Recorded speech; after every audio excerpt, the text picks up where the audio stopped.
There is a very thin line between genius and obsession, between determination and self-destruction, between being human and trying to transcend one's own humanity. Ayrton Senna da Silva walked this line every day of his life, balancing between the man he was and the myth he would become. We Brazilians grew up venerating this man, and rightly so. He gave us pride when we needed it most. He made us believe we were capable of conquering the world. But perhaps it's time we know not just the hero, but the complex, contradictory and fascinating person who existed behind the helmet. Not to diminish him, but to understand him. Because in the end, it is precisely our flaws, our fears, and our contradictions that make us truly extraordinary. That inner voice that never lets us rest, that always demands more from us, that turns every small failure into a personal catastrophe. Senna had this voice amplified to a deafening volume. People who lived intimately with him describe a man who simply could not turn off the racing driver, even when he was far from the track. Mauricio Gugelmin, who was his teammate during the karting days and remained a close friend, tells a revealing story about a weekend when they went to play tennis together. It was supposed to be a moment of relaxation, two friends having fun, but Senna turned it into a life-or-death competition. He couldn't simply play. He needed to study Mauricio's every move, analyze his weaknesses, and develop strategies to win. And when he lost the first set, his expression changed completely. The smile disappeared, his eyes turned cold, and he began playing with an intensity that made his friend uncomfortable. It wasn't anger directed at Mauricio, it was anger at himself for not being perfect in absolutely everything he did. This incapacity to accept imperfection extended to all aspects of his life. Geraldo Rodriguez, his physical trainer for many years, reports training sessions that started at 5 in the morning and only ended when Senna reached the mark he had set for himself that day, even if it meant training for 8 or 9 hours straight. There were occasions when he fainted from exhaustion, but he still returned the next day to complete what he hadn't managed. His doctors warned about the risks of overtraining, about how the body needs rest to recover. But in Senna's mind, resting was the same as giving up. He had a phrase that he constantly repeated, and that reveals a lot about his psychology. If you don't give everything you have at every moment, you are betraying yourself. It sounds inspiring when we read it in a motivational quote, but imagine living with that weight every day, in every second of your existence. Imagine never being able to simply be, always having to prove yourself, always having to achieve an impossible standard that you yourself created. Adriana Galisteu, in her book published years after Senna's death, shares moments that make us understand the loneliness of being next to someone emotionally unreachable. She describes romantic dinners where Senna was physically present, but his mind was clearly somewhere else, processing data from the last race, thinking about car adjustments, mentally reviewing every curve of every circuit. It wasn't a lack of love or affection. It was an uncontrollable compulsion to always be working, always preparing, always thinking about the next challenge. She tells of a trip they took to try to reconnect, far from the cameras and pressures. But even there, on a paradisiacal beach, Senna woke up at 4 in the morning to run on the sand, then did visualization exercises, and by the time she finally woke up, he had already filled half the day with activities related to his training. The time they had together was the leftovers, the intervals between one preparation and another. Gerhard Berger, his McLaren teammate and one of the few he truly considered a friend, describes long, philosophical conversations where Senna revealed a very particular view of his relationship with the divine. He genuinely believed that he had been chosen by God for a specific mission, that his victories were part of a greater plan, and that therefore anything he did on the track was justifiable because he was serving this greater purpose. This created a kind of moral shield that allowed him to do things in races that contradicted his own discourses on ethics and fair play. The most emblematic incident of this happened in Suzuka, Japan, in 1990, when Senna deliberately drove his car into Alain Prost's at the first corner, causing an accident that secured him the World Championship. In the press conference afterward, when asked if it had been intentional, he vehemently denied it, spoke about driver's instinct, about automatic reflexes. But years later, he admitted that yes, it had been completely deliberate, planned, a revenge for what Prost had done the previous year. The interesting thing is that, even admitting this, he showed no remorse. In his mind, it was justice. It was the universe rebalancing itself. This capacity to reinterpret his own actions through a filter that always placed him on the right side of the story was simultaneously fascinating and a little frightening. He could do questionable things and sleep peacefully at night because, in his internal narrative, he was always the hero, always fighting against unjust forces, always representing something greater than himself. Jackie Stewart, a three-time world champion and a Formula One legend, had several public clashes with Senna about safety in racing. Stewart had led a campaign in the 70s to make the sport safer, after seeing so many friends die on the track. When Senna arrived in Formula One, Stewart tried to approach him, offer advice, and share his experience. But Senna saw Stewart as an outdated old man, someone from a different era who didn't understand what it meant to be a true racing driver. In a tense interview, Stewart suggested that Senna should be more cautious, especially in wet conditions, and Senna's response was devastating. He basically said that Stewart had no moral authority to speak about courage on the tracks, that he had won in a less competitive era, and that if he, Senna, adopted Stewart's conservative mentality, he would never be champion. The disrespect was palpable, and it came from a deep place of arrogance, from this unwavering belief that he had transcended what other drivers were capable of understanding. This arrogance was not only directed at veterans. Senna had an extremely complicated relationship with his teammates. Alain Prost obviously was the most notorious case, a rivalry that transcended the sport and became personal, toxic, and destructive. But there were others.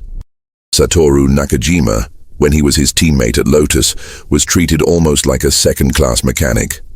Senna did not consider him a real rival, and this was evident in the way he ignored his presence, how he did not share information about the car's setup, and how he celebrated victories without even acknowledging that there was another driver on the team. Johnny Herbert, who raced alongside Senna briefly, described the experience as psychologically draining. He felt he was being constantly tested, measured, and judged, and that any sign of weakness would be used against him. Senna had an almost pathological need to establish dominance, to prove that he was not only faster, but superior in every sense. Milton da Silva, his father, was a successful businessman who had very high expectations for his children.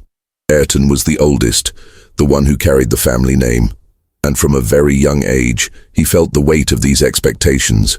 Viviane Senna, his sister, says he had recurrent nightmares as a child, woke up in the middle of the night crying, saying he was afraid of disappointing people. This psychological wound never fully healed.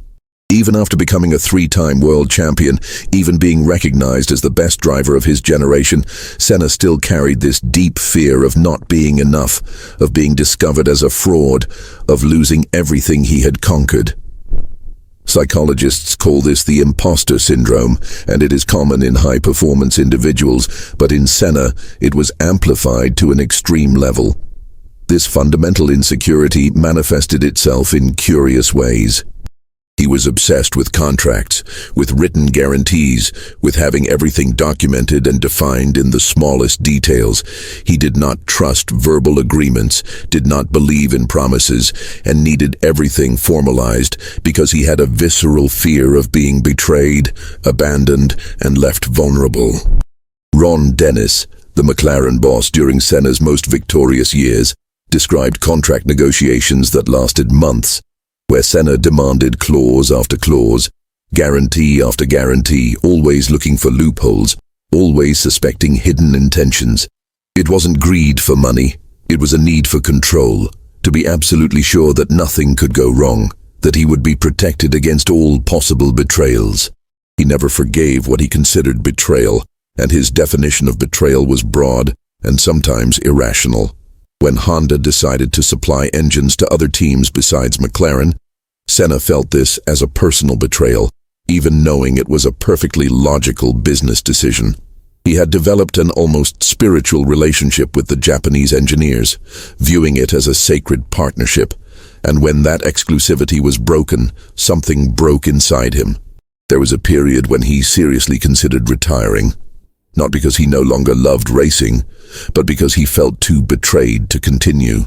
Friends had to convince him that the world did not operate with the absolute purity he demanded, that compromises and commercial agreements were part of the reality of Formula One.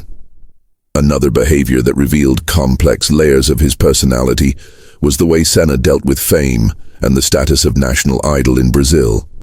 Publicly, he embraced this role, spoke about representing the Brazilian people and about racing for those who did not have opportunities. But in private conversations, especially with Galvão Bueno, who in addition to being a commentator was a confidant, Senna revealed the overwhelming weight of this responsibility. He felt he couldn't have a bad day, couldn't show weakness, couldn't simply be human because millions of people projected their hopes and dreams onto him. There were moments when he wanted to scream that he was just a racing driver, that he had not asked to be a national symbol, that this burden was too heavy for one person to carry. But he never did this publicly, because he understood that disappointing Brazil would be worse than any defeat on the tracks. Reginaldo Leme, a journalist who covered Senna's entire career, noted how he meticulously prepared every interview, how he carefully chose his words, and how he modulated his emotion depending on the message he wanted to convey. It wasn't necessarily falsehood, but there was a conscious performance taking place. Senna knew exactly when a tear would have the most impact, when a smile would disarm critics, and when a serious tone would establish authority. He studied communication with the same intensity that he studied race telemetry.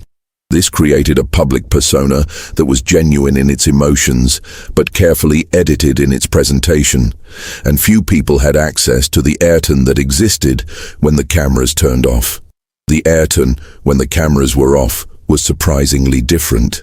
Close friends, such as Antonio Braga and Marinho, describe someone with a sharp, sometimes cruel sense of humor who loved to play elaborate tricks on people. He had a mischievous, almost childish side that contrasted completely with the serious and focused image he showed the world. But this side only appeared when he felt completely secure, completely out of the public eye. It was as if there were two Sennas, or maybe three or four, and he transitioned between these personas depending on the context, on what was expected of him, on what he needed to project. This must have been exhausting, maintaining all these versions of himself, never being able to completely relax, always aware that a wrong word, a misinterpreted gesture, could tarnish the image he had so carefully built. When he left Lotus to go to McLaren, he left the team in a difficult situation, but showed no remorse because in his mind, he had fulfilled his contract and owed nothing beyond that. When he left McLaren to go to Williams, he did so at the worst possible time for the English team, forcing a negotiation where he had all the advantage. Ron Dennis, who had treated him almost like a son, felt deeply hurt by the way everything was handled, but Senna saw it purely as business. He had learned on the track that sentimentality doesn't win races, and he applied that same cold logic to all other areas of his professional life. Empathy had its place, but never when it interfered with his objectives. This sometimes inhuman pragmatism even extended to situations involving the safety of other drivers. There is a little discussed incident that happened during free practice in Spa, when a younger driver was clearly having difficulties with the car in wet track conditions. Senna was behind him, and instead of backing off and giving space, he stayed glued to him, pressing, forcing the driver to go faster than he could, until eventually the young driver went off the track. When questioned about this afterward, Senna simply said that it was not his responsibility to look after drivers who couldn't handle the pressure. If you can't stand someone in your rearview mirror, you shouldn't be in Formula One. The harshness of this statement shocked even journalists accustomed to his intensity. The death of Roland Ratzenberger at Imola in 1994 shook him deeply. He visited the site of the accident, stood in silence for hours, clearly processing mortality in a way he didn't usually do. But then, the next day, he got into the car and raced with the same aggression as always, as if that contemplation of death and danger simply disappeared the moment he put on his helmet. It was as if there was a radical compartmentalization between the Ayrton who understood the risks and the Senna who couldn't afford to think about them. Because thinking too much about the dangers, fully accepting the possibility of death, would mean no longer being able to race at the speed needed to win. This dance with death had almost addictive aspects. Sid Watkins, the Formula One doctor and a close friend of Senna's, tells of a deep conversation they had after a particularly frightening accident. Watkins suggested that perhaps it was time for Senna to consider retiring. He had already achieved everything. He had enough money, why keep risking it? And Senna's answer was both revealing and terrifying. He said he couldn't imagine his life without Formula One, that when he was in the car at 300 kilometers per hour, it was the only moment he truly felt alive, when all the anxieties, fears, and pressures disappeared. That was his meditation, his perfect state of flow, where nothing else existed except him, the car, and the track. Watkins realized at that moment that he was talking to someone who had an addictive relationship with danger, that the adrenaline rush, the flirtation with death, was an integral part of who he was. It wasn't just about winning championships, it was about feeling alive in a way that nothing else in life could provide. All the women who passed through his life described the same experience. An emotional roller coaster where he was intensely present and deeply absent in unpredictable cycles. When Senna focused on someone, it was overwhelming. Flowers every day, calls every hour, passionate declarations, promises of the future. But then, without warning, he completely withdrew, stopped calling, became cold and distant, as if that person simply ceased to exist. And when the woman, understandably confused and hurt, confronted him, he reacted as if she were being irrational, as if she didn't understand the pressures he faced. There was a fundamental incapacity to understand that other people had emotional needs that could not be turned on and off at his convenience. Jusha Menegel, probably his most famous relationship, never spoke publicly about the details of why they broke up, but people close to both suggest that it was exactly this emotional instability that made the relationship unsustainable. Zusha was at the peak of her career, had her own pressures and demands, and needed a partner who could be emotionally present consistently. Senna simply couldn't offer that. He tried, genuinely wanted to, but there was something in him that resisted any form of true vulnerability, any openness that could be interpreted as weakness. And when she finally decided to break up, he was devastated. He couldn't understand why his love, which was so genuine in the moments when he was present, wasn't enough. The Da Silva family had a very traditional Brazilian culture where men did not show vulnerability, where strength and determination were valued above sensitivity. Milton da Silva, despite deeply loving his children, was a man of the old school. He believed that showing weakness was dangerous, that the world was harsh and only the strong survived. Ayrton internalized these messages from a very young age, and they became part of the armor he wore every day. Showing fear was inadmissible. Admitting doubt was unthinkable. Asking for help was a sign of failure. So, he accumulated everything internally. All the pressures, all the fears, all the insecurities, until they exploded in unpredictable ways, usually directed at the people closest to him. His sister Viviane was probably the only person who managed to completely penetrate all those layers of defense.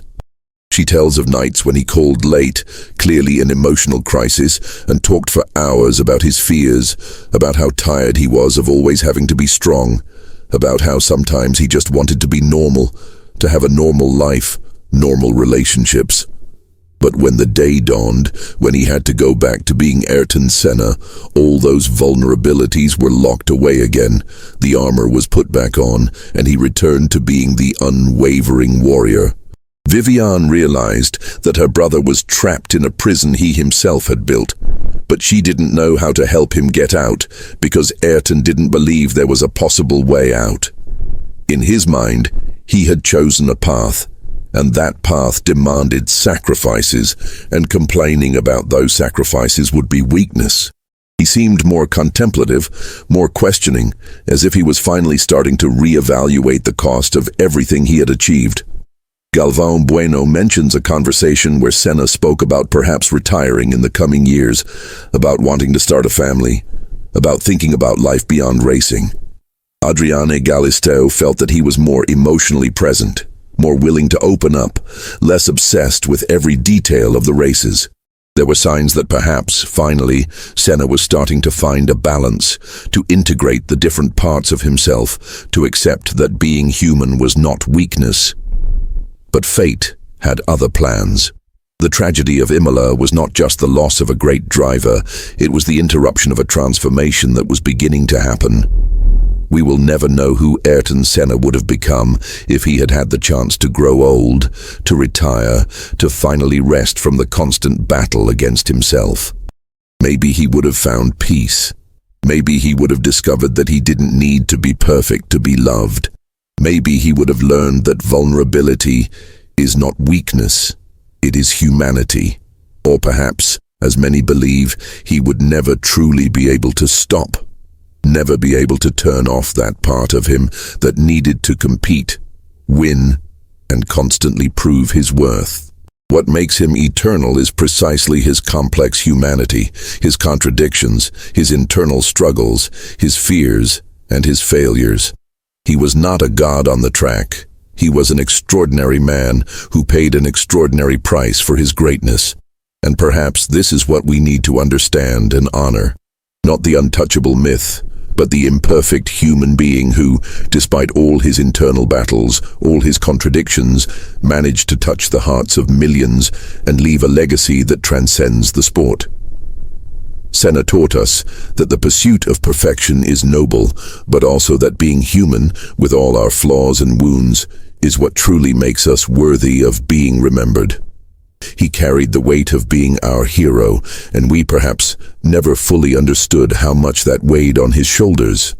Which aspect of Senna's personal journey resonates most with you?